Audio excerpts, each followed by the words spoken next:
Yeah, that's a good question. Okay, so market value is what you will get from a real estate agent or from a valuer that values something according to market value. That's actually the most important value in my opinion, is what is this property worth, what can I sell it for? You know, that's market value. Bank valuation is a bit of a loaded thing. We've seen this before. I'll give an example.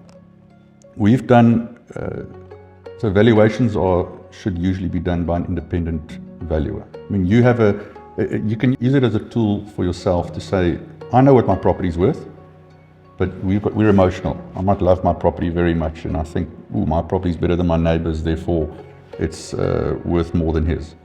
But the emotion makes you lie to yourself, you know. So you get you're right. You might know more. You might say, hey, his house is shit, or there's a problem with his house, and okay. But then you get a valuer in, and like a real estate agent, they usually do it for free, because if they can just get to meet you and see your property and give you valuation, you more often than not want to sell the property, so they do that on good faith. And then they could potentially get the listing to list and sell your property at that value. Sometimes they bullshit you a bit because they're trying to value your property higher than all the other agents if they know you're working with other agents. Because the average guy goes, I'm going to get 10 agents to come and value my property, and then the agent who values it the highest might get the property. But then he's also lying to you, the property's never going to sell, and what they then do is they try and they'll list it here, and then they'll say, okay, a month later it's not selling, let's drop it. But it's kind of your own fault as the seller for doing that. You've got to pick a good agent, trust them, and go with them. But so that's a market value. So you can get it from an agent, or you can get a valuation company. There's independent companies out there that you can pay, and they will come and value your property. But I've had an instance, or instances, multiple times, where I go and I know that a certain company, that the banks use them to value property for them. So I've gone before, and without talking to the bank, I've gone to that company and I said, hey, please do a market valuation on my property for me. And they come, and I supply them with all the information, as much information as possible, so they can make a good, they can make a good valuation. I mean, they're only going to do a valuation based on the information in front of them, so as much information as possible. And they would do a valuation, and let's say they value a property at 10 million rand.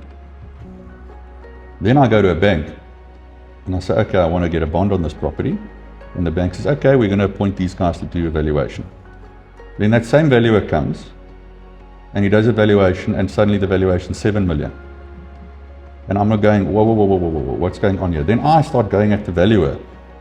And that's where the system is a bit broken. The banks brief the valuers to be very conservative. So the banks will say, hey, look at this. And then the banks get a valuation, and then they say, okay, we'll only lend you 80% of the valuation that we received. And I have a bit of a problem with that, because then it's not a market valuation. Then it's a valuation for if something had to go wrong, a worst case scenario. And that's not a current market valuation. So I think there's a bit of a problem in the banking system where they double accounting for risk. Because if the valuer said it's worth 10 million, which is the actual market value, then he comes back and he says now it's worth 8 million for the bank valuation purposes. And then the bank says, okay, we'll lend you 70% of, or 80% of the value that the valuer does. Then it's 80% of 8, not 80% of 10. 80% of 10 would have been 8 million. 80% of 8 million is what? 6.6 million. No? Or 6.4 million. So then you're going to get 6.4 million from the bank instead of the 8 million. So I think that's a bit of an issue I've got a bit of an issue with that the banks do that.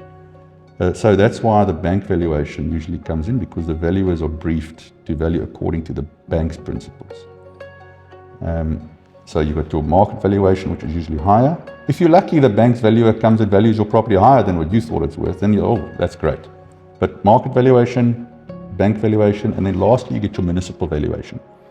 Now, municipal valuation is where the municipalities go and value property. And I mean, you could think about it. They've got thousands, if not hundreds of thousands of properties within a municipality. And how are they going to go and value each property? So they kind of just do a rough estimate, of what the value is, and they say that's the value. Now, in all the scenarios of market valuation, bank valuation, you want to try and get as high a value as possible.